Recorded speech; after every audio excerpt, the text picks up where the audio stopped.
Tonight's One Show is dedicated to telling the stories of our D-Day veterans. We'll take you to Normandy and around the UK and be joined by some very special guests. We'll meet the Wrens, who played a key role in D-Day's success. And photos of your family's D-Day heroes will be part of a moving performance from the D-Day Darlings. Because tonight, for the 80th anniversary of D-Day, we will remember them.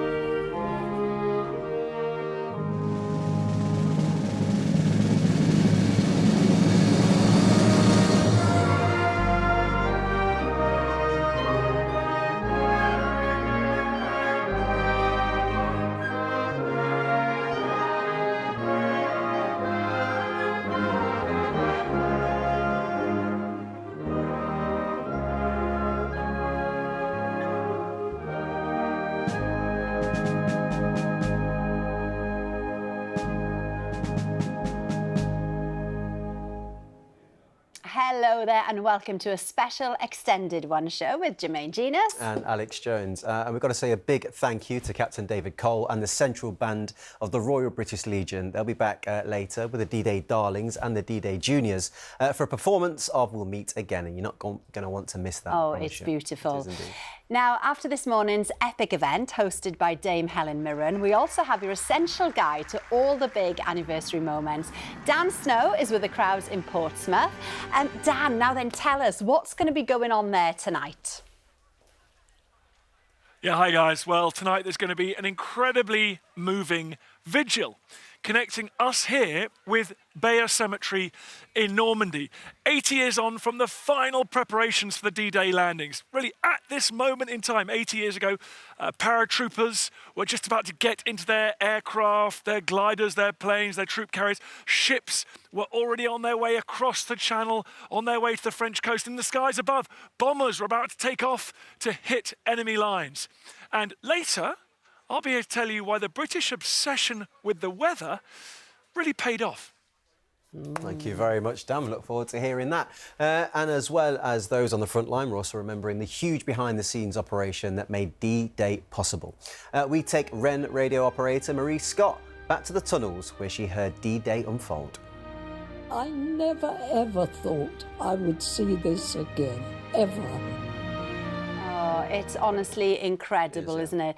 More of Marie's journey later, and we're also live in Normandy, where thousands of people have made the trip to remember their loved ones, and Vernon Kay will be there for us. He will indeed. Also coming up tonight, we'll be hearing how you're marking this special anniversary all around the UK, including at the National Memorial Arboretum in Staffordshire, where Matt Allwright is meeting a veteran celebrating his 100th birthday. Wow. And joining us in the studio, Antiques Roadshow's Fiona Bruce is here with some of the incredible stories unearthed by the D-Day special, including the story behind this beautiful handmade toy. Plus, EastEnders' Max Bowden tells us all about his new role in a play that's also keeping veteran stories alive. And we start tonight with an event in Manchester dedicated to passing down D-Day stories to the next generation.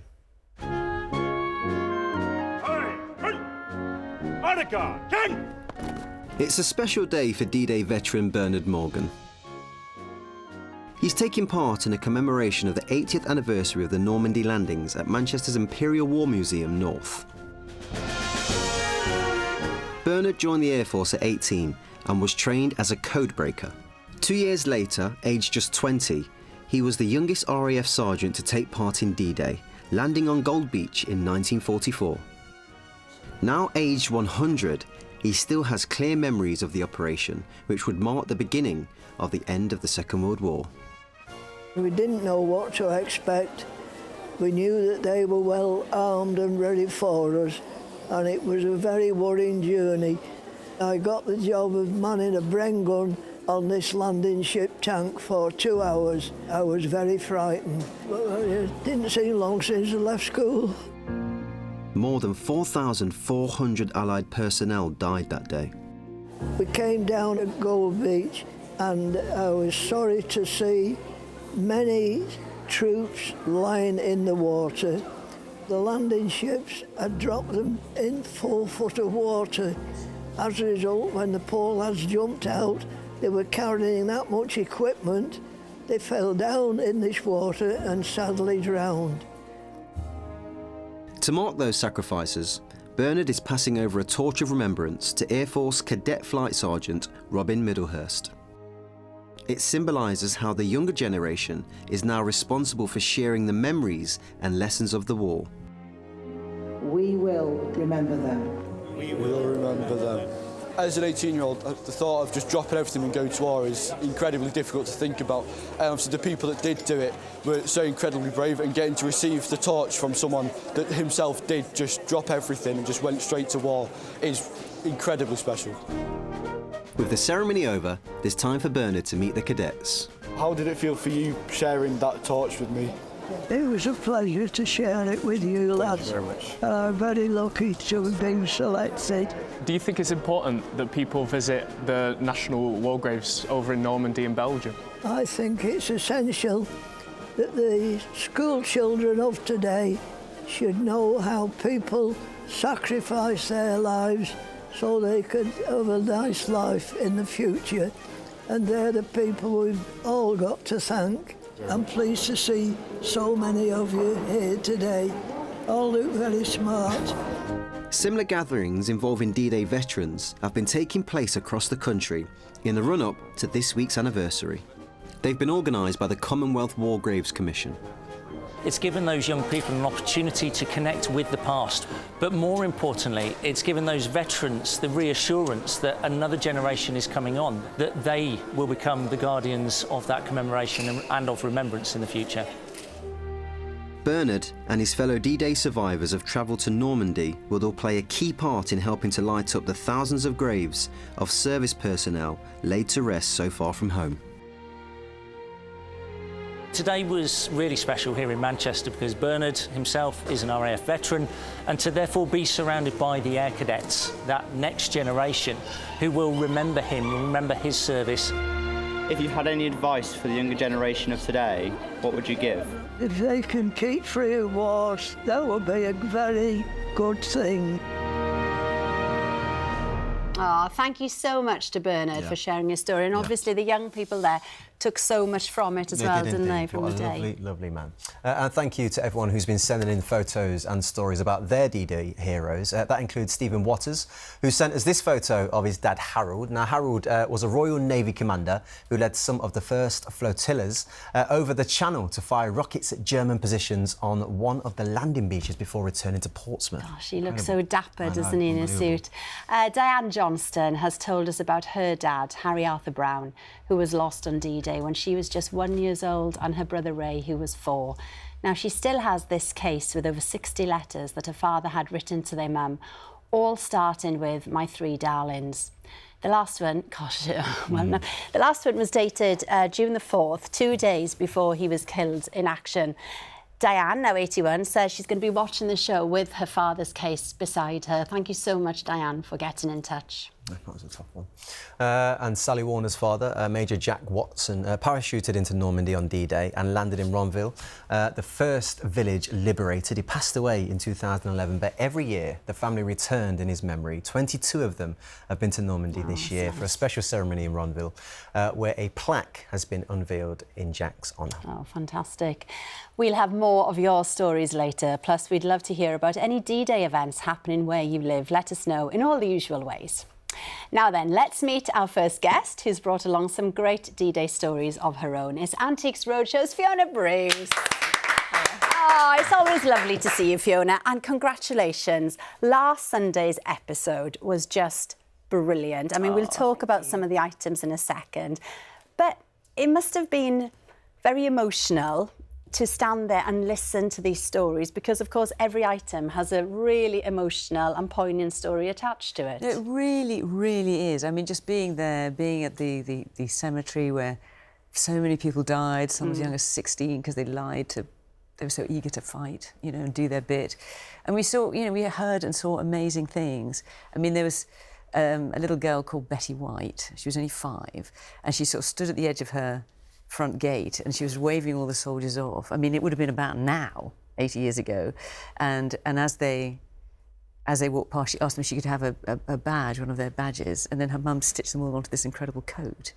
They were just extraordinary things. And then for me, as a journalist, the most amazing thing was a Reuters wire, which announced to to Britain, that it said something like, "The long-awaited invasion has finally begun."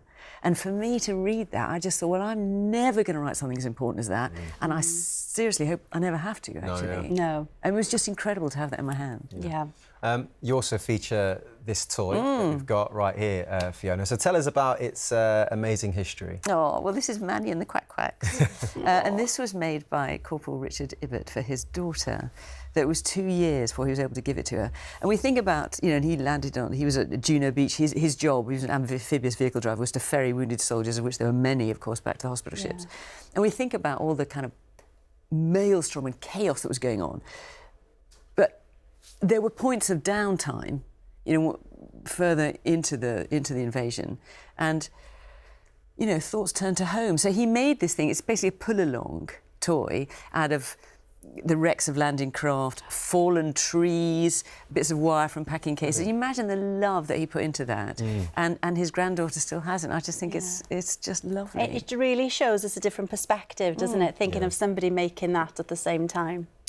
You also met some incredible people with brilliant stories to tell, including a Frenchwoman called Colette. Oh, so Colette was extraordinary. Yeah, what was it about her, really, that grabbed you? She was utterly redoubtable. We arrived in her flat, she just ordered us all around. You know, you sit there, you sit there. No, I don't want the camera there. She was just amazing. But she had, like, a marshmallow centre. And she was unbelievably brave. She was 13 or 14. Her brother worked for resistance. He died as a result of that in Belsen. She just did extraordinary acts of bravery. So if you put flowers on the grave of the fallen French, that was punishable by death under the German occupation in France. So she did this as an act of resistance. She also would, when they were hiding Allied soldiers, there was one, they used to hide them in the church, and she and her friend would pretend to be doing organ practice, and then if German soldiers came past, they would play really loudly so the soldiers would know to keep quiet. And then eventually she and her mother took on a kind of hand cart, dozens of wounded civilians, trekked 15 kilometres to Bayeux, where they were then treated in hospital. And she, at this point she was about 16, she worked as a nurse. Seeing terrible things, terrible injuries, but she was just remarkable. And the things that she did at such a young age, so unflinchingly. I mean, it was incredibly humbling. Gosh, as a teenager, it's hard to imagine, Scary, isn't it? Now, in the spirit of the Antiques Roadshow, we have Zach with us, who is going to come in. He's from Zach, the D-Day Juniors. They're performing at the end of the show. You look so smart, doesn't he? You look Very fantastic. fantastic. Yeah, welcome, Zach. And Zach has got some items that are phenomenal, and he'd like to share them with us. So tell us about your great-great-uncle, then. So my great-great-uncle Fred joined the British Expeditionary Force after lying about his age in 1939. And, of course, when he went off to war, he was issued with a service-issue Bible. And he carried this right up to the end of the conflict in 1945, which earned him the 1939 to 1945 medal. We've actually got his British Expeditionary Force badge. Yes, of course, because that's what it was called then. So that's really special to have. And it's actually moulded to the shape of his hand where he would have been carrying it. Yes, look at that. So oh my goodness, really just think special to have. how hard he must have held on to that. Yeah. What it must have meant to him. And then we've got his service book as well. So this shows all the medals he's got. So he earned the France-Germany medal as well for being in the liberation of France. He went over to France on the 8th of June as a member of the supporting forces after D-Day. And we've actually got a... oh, this is great, isn't it? We've actually got a leaflet from a French or Belgian cafe, we think, that was offering the soldiers food, saying thank you for June the 6th. Tout va bien. Everything is fine. Dear Allied soldiers. Dinner suppers, 3 fried eggs, chips and bread. They knew their market, didn't they? Oh, my God. Do you know what is so wonderful is that, because you're how old? 18? 18, yeah. You know, I mean, there's loads of 18-year-olds just not interested in this stuff. No. And the fact that you've kept this, I mean, God, he'd be so proud, wouldn't he? Well, we're saying it's something special, I think, for me at least, to be able to hold this Bible here today and think that 80 years ago he was off in France. This time, kind of 80 years ago, he would have been getting ready to go onto his tank transporter, because that's what he did as a driver. And now, because of what he did, I get to sit here and tell you all about it today. Oh. He'll be proud of you, Zach, for continuing his legacy as well. Definitely would. Yeah, he'd be busting with pride to hear you Thank talking you, about Zach. this. You did him proud there. That was fantastic. And normal service, we should say, is about to resume on the Antiques Roadshow. They have events coming up in Lauder in Scotland, Anglesey and Belfast. If you've got anything that might be of interest, there are more details on their website. Right, now let's head over to tonight's big event in Portsmouth, where the D-Day invasion force gathered. Dan Snow has been there for us all day. So, how are you doing, Dan? What has stood out for you so far today? It has been a brilliant day. It's been inspirational and informative, full of memories we've heard from members of the royal family, but the veterans themselves, I think, have been the highlight. Eric Bateman was a man who was aboard one of the ships off the coast of Normandy. He was off the American beach at Utah. He appeared on stage with his great-granddaughters, he's 98, Annabelle and Imogen, and he said how he was there to try and really ensure that we would all remember those who didn't make it back from the war. There was also an astonishing letter read out. It was written by Captain Jack Lee. He was 91. He wrote to his wife Olive 2 days before D-Day. One of many letters he wrote to her, but this was a special one. It was to be opened in the event of his death. And it was full of wonderful advice and thoughts about their future and the kids, if they, how he wanted them to live their lives if he didn't make it. And sure enough, it was opened, it was read, because he was killed the day after D-Day. So many tear-jerking moments like that. Just, yeah, so poignant, Dan. As we said earlier as well, there is a special event happening in Portsmouth tonight. What can we expect to see? Well, yeah, there's a vigil. It's taking place in the Commonwealth War Graves Commission's Bayeux Cemetery, so it's in Normandy, and it's going to be, well, I think it's going to be visually spectacular. There's a special lighting scheme, so around 4,500 headstones are going to be lit up, literally shining a light on those who never made it back. And there's going to be an astonishing light show here in Southsea as well. Dan, what would have been happening right now 80 years ago?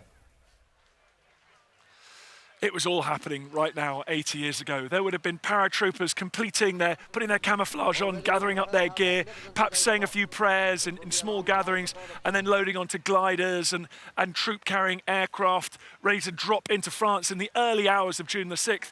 You'd have had ships right out in the middle of the channel, tossing around, a lot of people eating their thick glutinous dinners, and then sadly they didn't keep that down for long, so bad were the waves. In the skies above, aircraft going over to bomb railways, bridges, roads in France. So when everything did land, when the Allies did land, the Germans wouldn't be able to respond because there would be so much damaged infrastructure. And above all, I suppose, just everywhere, just the final preparations being made. And one of the key things that had to go right, you kind of touched on it earlier, Dan, was the weather, wasn't it? Absolutely, the weather, the deception had to be right. That to convince the Germans they're going to land somewhere else, all sorts of clever ways doing that. But the weather was key. It had to be perfect, and the Germans thought the weather was terrible. The German commander actually went back to Germany to give his wife a birthday present. He said he wasn't even there. But the Brits had spotted, through advanced weather prediction techniques, they spotted that there was a window to get across the channel and land safely on those beaches. Oh, Dan, thank you very much. I know, brilliant stories, eh? I remember you can see D-Day 80 Tribute to the Fallen tonight at 8:30 on BBC One and iPlayer. Now it's time to hear how the work of the Women's Royal Naval Service also played a vital part in D-Day success. Some were in underground tunnels for 48 hours straight, sending messages to the front line. Yes, and those tunnels, they still exist today, and we took Wren, Marie Scott, back for an emotional visit for the first time she'd been there in 80 years. Today, a unique D-Day gathering is taking place in London. 7 women who helped make the Normandy landings possible 80 years ago are meeting for the first time to share their stories with each other and some serving officers. And that's my husband. Was he a navigator? Yes. When the D-Day operation went ahead, thousands of women were supporting the effort back at home.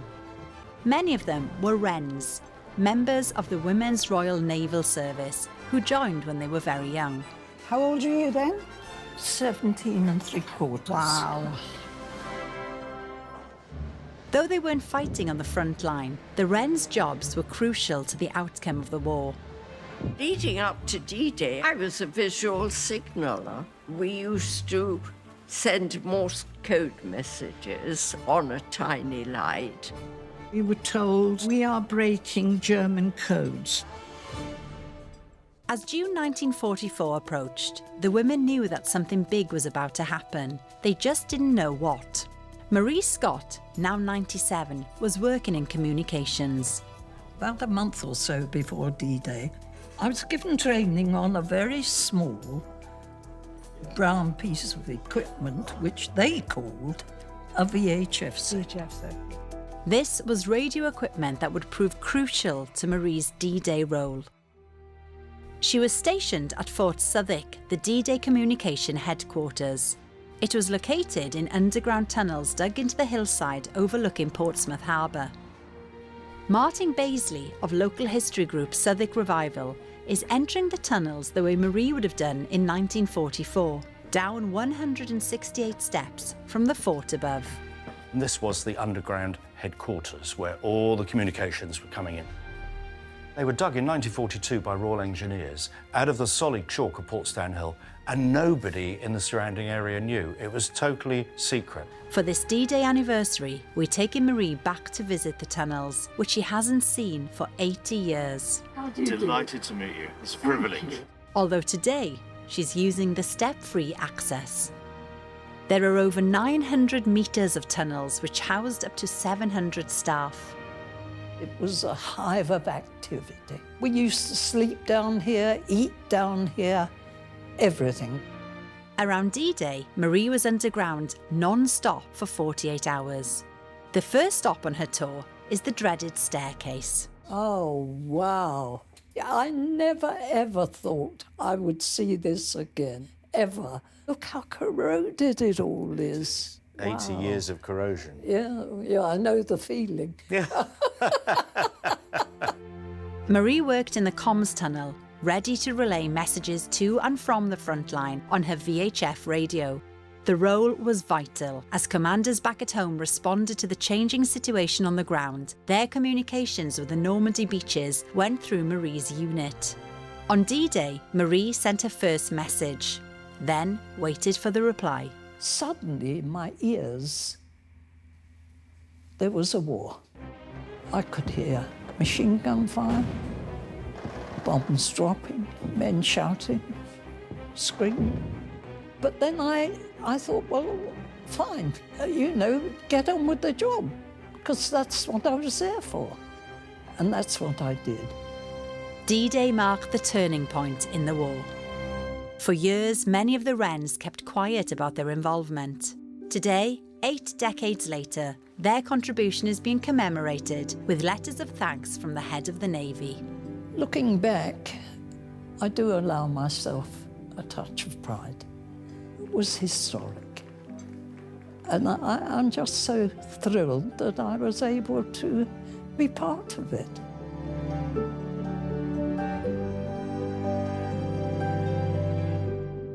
Wow, thank you so much to all the Wrens for sharing their memories with us. And we've received this photo from Marie, who's in Normandy right now for tomorrow's service. Now, for those who can't make it over to pay tributes in Normandy, there are events happening all over the UK, including at the National Memorial Arboretum in Staffordshire. And that's where Matt Allwright is now with a very, very special guest. Matt, please introduce us to your new friend. Well, yes, my new friends, in fact. I'm very honoured to be here with World War II veteran Mr. Jimmy Miller and his granddaughter Clara.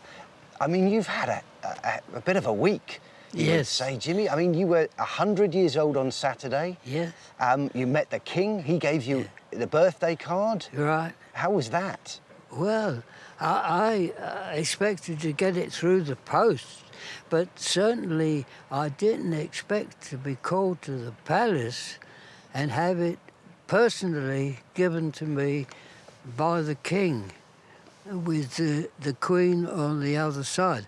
I also had quite a lengthy chat with the Queen because Her father was in the 27th Lancers, which was the sister regiment to the 11th Hussars.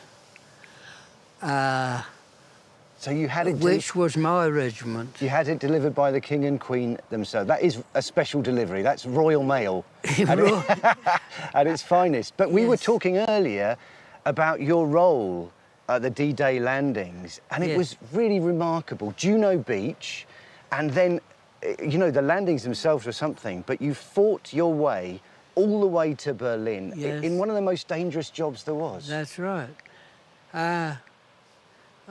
We were a reconnaissance regiment, the 11th Hussars, and their job was to go ahead of even the infantry and the tanks.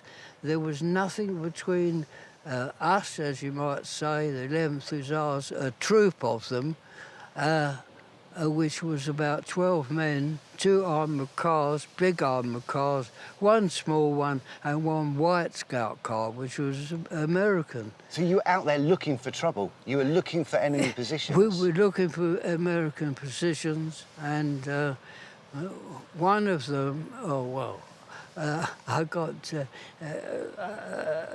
quite a few on my mind that I could tell, but we haven't got the time to tell everything that I remember. Well, I mean, it must be incredible, Clara, to hear your granddad's memories, those stories, you know, really something worth celebrating and remembering. Yeah, I think it's really important that we commemorate these important events and we honour and respect our veterans, and I've grown up with these stories my whole life.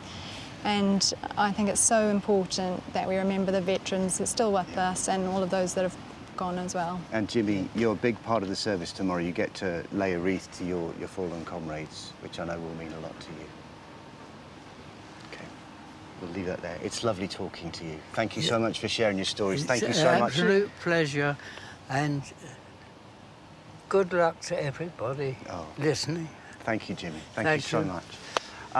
And you know what a remarkable place this is for a service of remembrance. If you haven't been here, it's just full. 400 different memorials set amongst 25,000 trees. It is the most beautiful place. And Sam Wildman from Royal British Legion, you've been a big part of organising this. You served yourself. Why is it so important that we don't forget moments like D-Day, that we continue to remember them? This is such a momentous occasion. The D-Day changed the course of history, and as a result, our D-Day veterans provided us with the peace and the freedom that we all enjoy today. The Royal British Legion encourage all communities and all generations to remember their service and sacrifice and make sure that that legacy is never forgotten.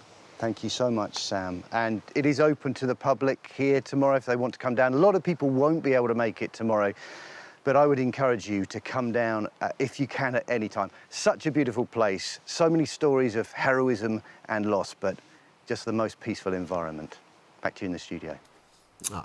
Thank you very much, Matt. And we've got to say as well, happy 100th birthday to Jim. Oh, happy birthday, Jim. Now, there's lots more to come tonight. Vernon Kay and Al Murray are live from France with the grandson of a D-Day veteran sent on a special journey by his granddad to the beaches of Normandy. Plus, the D-Day Darlings, the D-Day Juniors and the Central Band of the Royal British Legion are standing by for their show-stopping version of We'll Meet Again. Right, now let's say hello to our next guest. It's the start of the brand new production of Birdsong. Please welcome Max Bowden. Now, Max, the Royal British Legion are calling us to keep the veterans' kind of stories alive, and that's a big reason of why you wanted to be a part of this World War I play, isn't it? Yeah, I think the arts gives us accessibility to the history of our country in a way that maybe conversation can't. Seeing the human beings that actually served and their emotional capacity is what makes it so powerful. Ultimately, these heroes, yes, of course they're heroes, but they were men. It would have been me and you, you know? And their stories back home were so different, and not seeing their wives and their kids for so long, yet still fighting and trying to keep everyone, you know, the peace and the love between the comrades. So important. And I think Birdsong tells that story brilliantly. Now, in the Arboretum, where we saw Matt there, one of the memorials is for the Royal Engineers. And, of course, Jack, the character that you play. We know you're a big fan, Fiona, of Birdsong. Oh, Birdsong was one of my favourite novels of all time. Oh, it's wow. the most amazing story. I can't wait to see it. 30-year anniversary. Oh, it's going to be great. So then Jack, Royal Engineer, they did such an important job. For those that don't know what that role entailed, just fill us in on that. Their job was terrifying. Essentially, they were in like 3-foot tunnels going underneath the Bosch to try and win us the war and blow them up, which sounds brutal, but that was the nature of their job. So a lot of them were building the tube lines back in London and train lines up in the north. So the conditions that they were working and living in were horrendous. And at any point, you could meet in the middle with German soldiers and then hand-to-hand combat would take place. So the risks were huge, the conditions were poor, but they were paid more. So there was a bit of a rivalry between them and the infantry. But ultimately, again, they were all doing their best to keep their loved ones safe and keep freedom at bay. So what is it that makes Jack, such a special character to play? I think it's the fact that he's always thinking about other people. The nature of trauma can make us kind of insular and internal, but Jack's all about making sure that everyone else around him is happy and supported. And even though his son at home is not very well, he's not sure what's going to happen with that, he's constantly trying to uplift everybody else, even in the most tragic of circumstances. And I think I still see veterans like that now. Yeah. Them really old school men who talk about their time with fondness in a way, because they know what they've done and they know the power of love essentially sets you free in a way. And the comradeship between them. Yeah, the camaraderie. It's just, and you hear about, like listening to the veterans there, you just get that sense so powerfully, don't you? Yeah, and it's something that's really hard to understand in a society that's very different to what it was in wartime. But we can still look and we can learn and live through them experiences through art, which is beautiful. Yeah. Well, this is the thing, because you've played a D-Day soldier before in a musical called Only the Brave. Yeah. You are a bit of a history buff, though, aren't you? I like to think so. You're not just saying the lines and learning the lines. You have a big interest in this area. I do, yeah. I mean, me and my granddad used to watch the History Channel kind of every day growing up. So probably not quite a normal childhood, but I had such an interest in it. I always have, and military history in particular. So any projects like this, I always like to get my teeth into. I feel like it's important to tell the stories. A lot of them we don't hear. And it's a privilege to be able to tell the stories, isn't it? Absolutely. I'm doing a dramatic implication of what happened. Yeah. But I can play the emotion, I can try and live the circumstances, but ultimately we're just trying to retell and reshape our view of what happened and the bravery of these men, It's incredible. 100%. Thank you very much, Max. We can see Max touring in Birdsong from September. The tickets are available now. Let's have some more D-Day stories now that you've been sending in. Now then, Christine Excel's father Bill was serving in the Devonshire Regiment and landed on Gold Beach on D-Day. Now, just before leaving his craft, Bill bent down to light a cigarette, and as he did this, a shell exploded just over his head. Bill luckily survived. He was evacuated to recover before heading back to Calais 2 months later. Incredible story. And so close, isn't it? Anne Broadhead's father, Eric, also landed on Gold Beach on D-Day. He was a stretcher bearer in the 9th Battalion of the Durham Light Infantry and was part of the second wave. Anne says he described jumping into the sea from the landing craft and getting into the shore as the hardest 10 yards of his life. Gold Beach is where Vernon Kay is right now. He's gearing up for tomorrow's special day of coverage on Radio 2. So let's go over live now to Arboretum in Normandy, where lots of people have been visiting all day. Vernon, gosh, you must have had such a busy day, and it must be so lovely to meet all the people that have turned up there. Yeah, thanks, Alex. Thanks, JJ. It has been an emotional day, probably one of the most emotional days I've ever had in broadcasting. We're on Gold Beach right now, and the scale of everything that happened on D-Day just hits you. It punches you in the gut. And I'm joined by Al Murray, who's got his World War II podcast. That's right. We have ways of making you talk. Al, this is unbelievable. Yes, I mean, being here in Arboretum, you do, as you say, you really do get a sense of the scale of the invasion of Operation Overlord. With the harbour here, the Mulberry, the artificial harbour they had to bring with them so they could supply the armies they were bringing to Normandy. Just the size of this endeavour, Allies working together, Americans, Canadians, French, and then all this effort, 150,000 men landing on the beaches, landing at night by parachute and glider. It's mind-boggling. When you stand here, we're on Gold Beach. Yeah. We've got Sword and Juno just down there. Yep. And you kind of think, when you see them on the map, you think, oh yeah, it's a fair assault onto a few beaches, but they're massive. They're all enormous. I mean, Omaha Beach, which is sort of round the corner from here, is 5 miles long, and they land one division at one end and one at the other. Essentially, it's just huge. And the sea would have been black with boats. There would have been planes in the sky, and then the men coming ashore at first light. It's just, you know, the technology they invent to do it. They build tanks that can swim, that have bridging equipment built into them. It's just extraordinary, the whole thing. Al, tell me, why do you come on a regular basis? Well, because this is the scene of the Normandy invasion. D-Day is the beginning of the end of the Second World War. It's the moment when the Allies come to Northwest Europe. They're already fighting in Italy, but they're here, and it's the beginning of the end of Nazi Germany. It's the start of the liberation of France, and it's a crucial moment in world history where, you know, the Allies bring it to Europe on a major scale, and it's the most amazing emotional place to come to, because in Normandy, the French people here, they celebrate it. It's their liberation. They see it not as the Second World War and the old stories of that. They see it as a moment when they were liberated, and it's an extraordinary thing to be around. 80 years ago. Yeah, I know, it's a long time ago. On these beaches, 25,000 British troops assaulted the mainland of France. Yeah, and it's you and your mates. A lot of these guys, it's their first time in battle. They've been training for this moment, preparing for this moment. It's revenge for Dunkirk. It's the summation of all this effort, and you've got the whole country pulling together towards this common aim. It's an amazing moment in history. And the thing is the thing about the Second World War, it involved you whether you liked it or not. It was one of those events that sucked everyone up and took them along in its path. And this is one of those moments where everything falls into place, everything's happening all at once. I mean, I can and I will talk about this forever. And I was here last month where we were literally walking the ground, looking at the battlefields, and you can stand in a place like here, you see it and you start to understand it, and your imagination begins to light up, and you see the events for how they might have been. You and I have chatted to veterans, and the one thing that strikes you the most is how humble they are. Oh, yeah. Yes, and I mean, the thing I always find is that you get talking to these guys, and a lot of them, they also, what they always remind me of is they were 19, they were 20, they were 21. And the last veteran I ran into was on the ferry last month. He just wanted to tell me dirty jokes.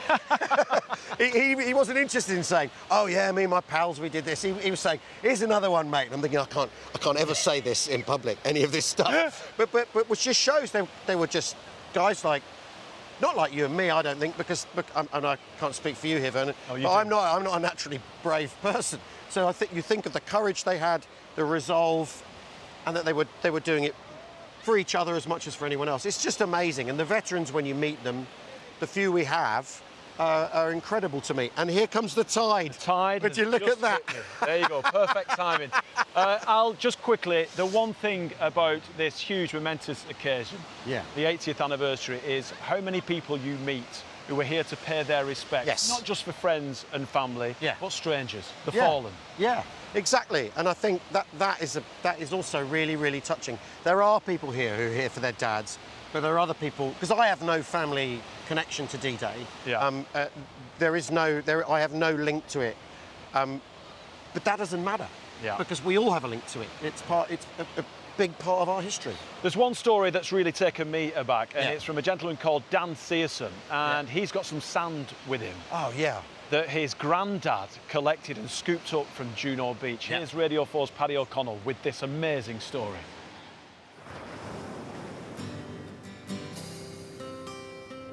In June 1944, tens of thousands of men took off from miles of this coast, and my dad was one of them. He survived the war, but He died when I was a boy without telling me what went on.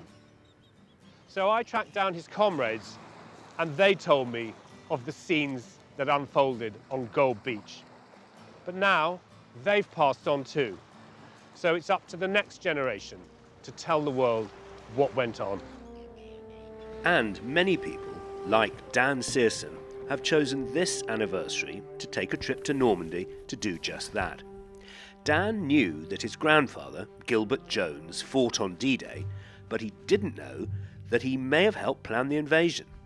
He left photographs, he wrote on the back of every one. That's actually him on Juno Beach, presumably just after the 6th of June. He left some very personal items like telegrams to my grandmother, who he was courting before World War II started. But what I didn't expect to find, these very, very special maps. And these are reconnaissance reports of the German positions, the natural defences. They're incredibly detailed. Right at the top here it says Bigot, B-I-G-O-T.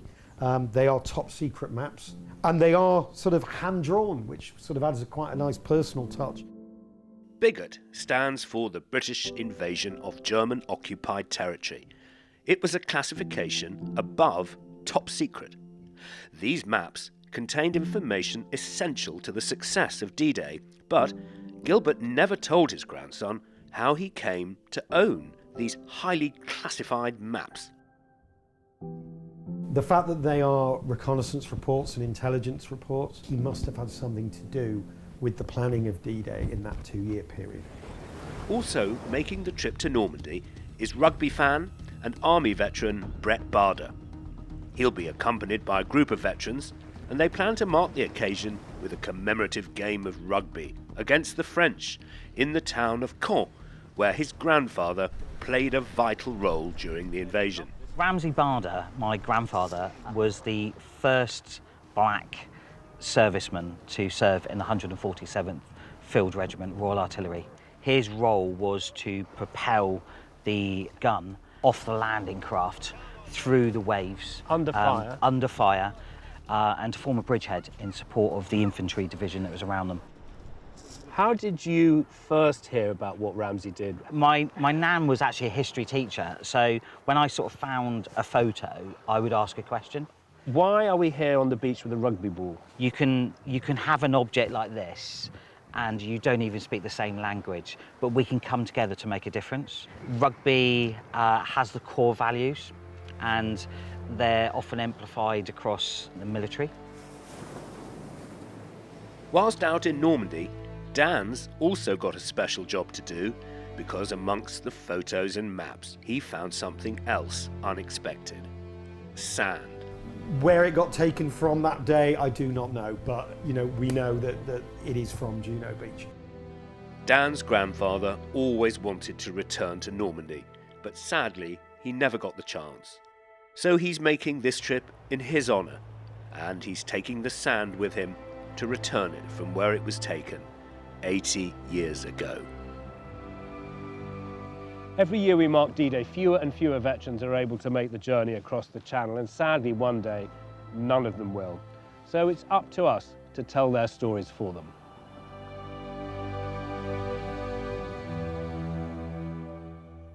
Just incredible stories.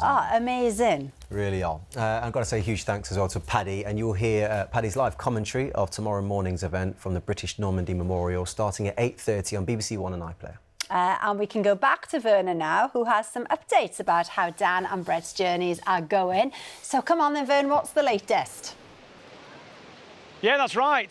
Brett is at an event this evening and he is going to make his way to Normandy. He'll be here tomorrow, but Dan's here. Dan, what an amazing video we've just seen. Really plucking at the heartstrings. Have you done it yet? Have you returned the sand? No, we are landing on Juno Beach tomorrow, walking out of the sea and then embarking on quite a unique, very, very different D-Day AT expedition. How do you feel? Because it's quite a responsibility. How do you feel personally about returning this sand to Juno Beach for your grandfather? It's a mixture. I am quite emotional. I'm sure I'll be very emotional tomorrow.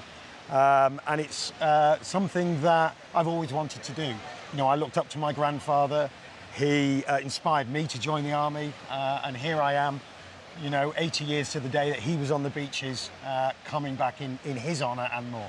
Well, good for you, and I wish you all the very best. Let's bring in Niels. Niels is from the Dutch infantry, and it wasn't just the Brits that landed on Gold Beach, was it, Niels? No, it wasn't. In August 1944, also the Dutch Royal Netherlands Brigade Princess Irene landed here, and we are the ones that continue that tradition into our regiment today. And earlier on, there was a huge ceremony where some of you guys actually went into the sea. Yeah, you were one of them? Yeah, absolutely. Is it cold?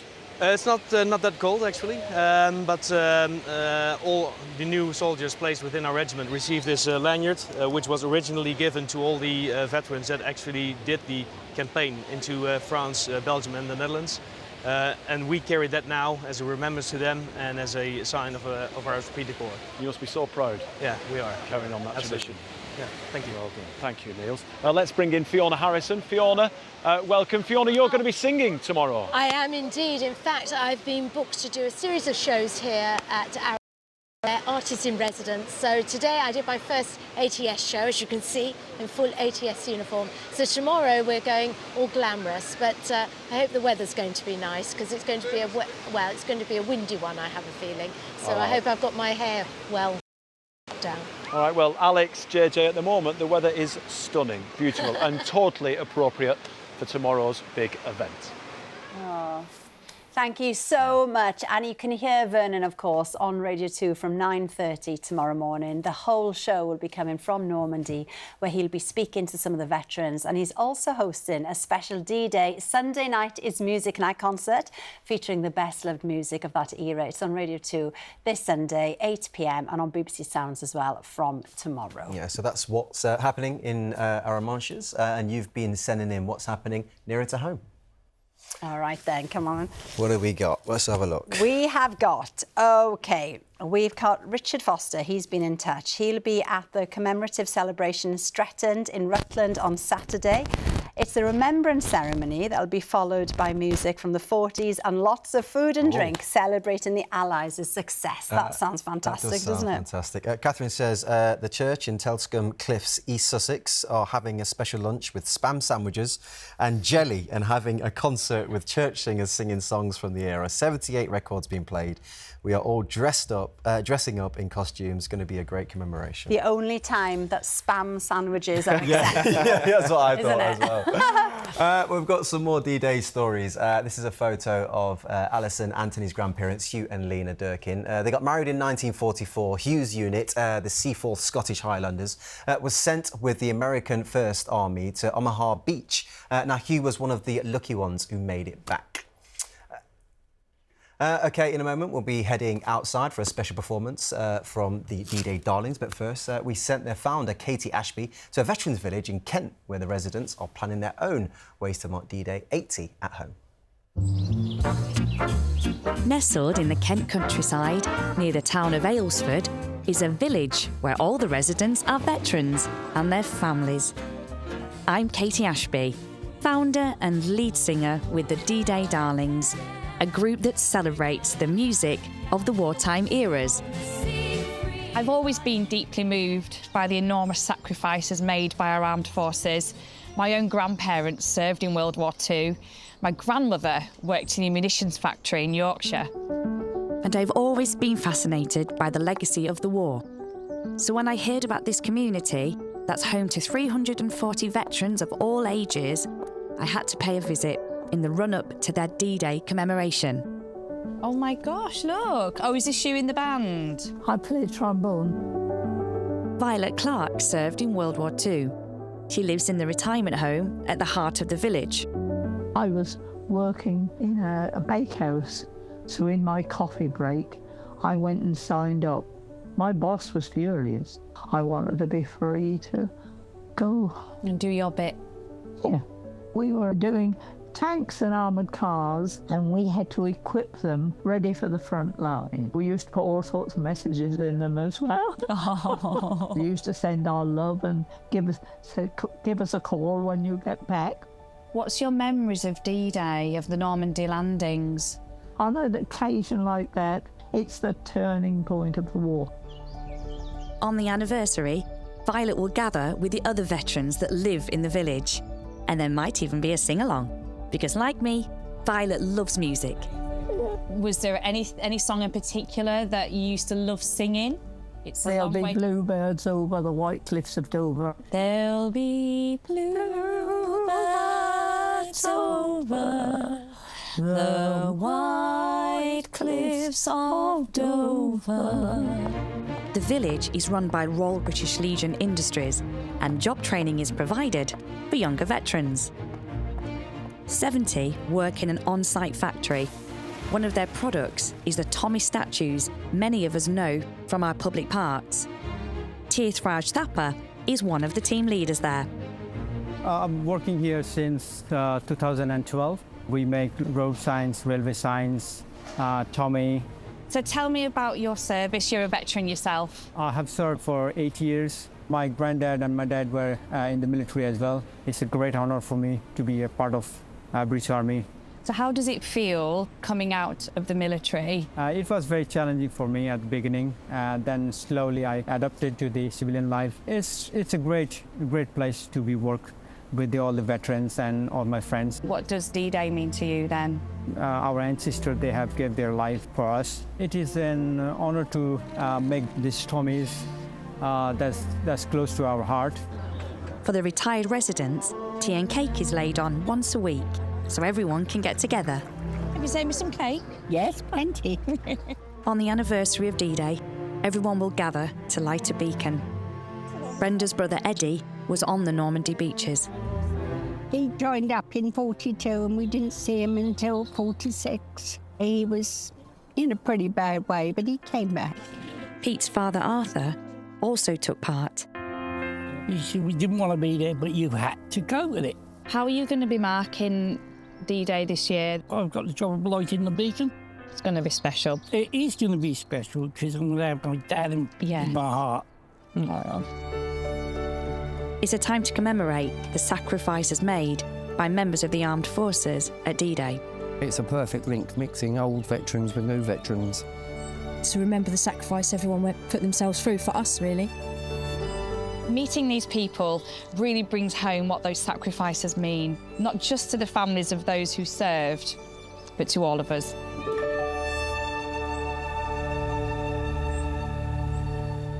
Oh, thank you, Katie. That was really wonderful. Did you have a lovely time? Yeah, lovely. Yeah. Amazing, amazing.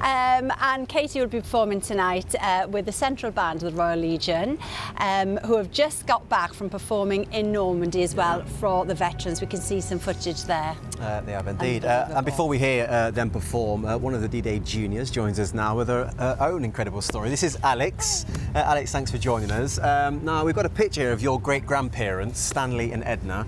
Now, when Stanley was heading off to war, he wrote your great-grandma a letter, didn't he, asking her to marry him. Unfortunately, he had to throw it out of the window of the train, didn't he? You tell us the rest of the story. So basically, he asked someone to post it for him. It didn't have a stamp on it, but it did have the address. So someone had found the letter, put a stamp on it, and mailed it to my great-grandmother, and she said yes. Oh, it's so romantic, isn't it? And then, didn't they were allowed then to get married. He was allowed to come home to get married. Fantastic. This must be such a treasured possession, though, in your family. How did you come across it? My nan found it in a load of old photographs, so from the war, and so my great-grandmother have kept it all the time. Oh, fantastic. And has that inspired you then? Yes, to it be really, part? Yes, it has. The D-Day yes. Juniors, yeah. I love passing on the message and showing what remembrance is all about. Lovely. We can't wait to hear you sing. It's going to be incredible. We it really heard is. the performance in rehearsal, It's a special didn't we? one. You It's are one to in look for forward such a treat. Right, we will let you get ready, Alex. Thank you so much, and thank you for showing us the letter. Thanks to all of our guests tonight and to all of you at home who shared your stories and photos. But the biggest thanks, of course, goes to all our veterans. And if you're watching at home tonight, we really hope you've enjoyed the show. More of your pictures will be shown in a moment as well. Now remember, D-Day 80, Tribute to the Fallen, is on tonight, 8:30 on BBC One and iPlayer. And we should say Alan Murray has his World War II festival in July also at Silverstone. But for now, we'll leave you with a very special performance from the D-Day Darlings and the D-Day Juniors and the Central Band of the Royal British Legion. This is We'll Meet Again.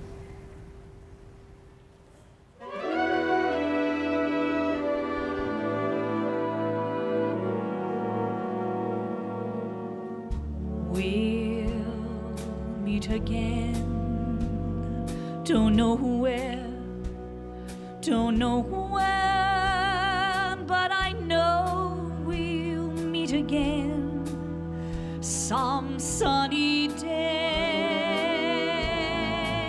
We'll meet again, don't know where, don't know when, but I know we'll meet again some sunny day.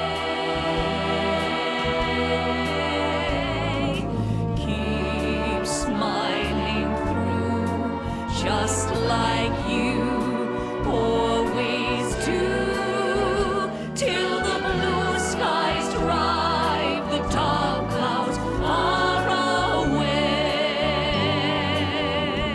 So will you please say hello to the folks that I know? Tell them I won't be long. They'll be happy to know that as you saw me go, I was singing this song. We'll meet again, don't know where, don't know where.